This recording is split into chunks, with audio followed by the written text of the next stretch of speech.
Tapos ito naman yung guys, yung ating pinagkukuha lang ng pagkain nila ng mga maliliit na isda.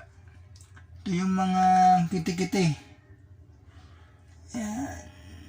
Nakikita niyo yung mga kiti-kiti. Ayan guys. Pagkain yan ng mga isda natin. Ayan. Yan ako kumukuha ng pagkain nila. Mga live foods. Hindi ba? Ang dami. Dami, di ba? Yan tayo kumukuha ng live foods nila. Ayan. Yan ang dami.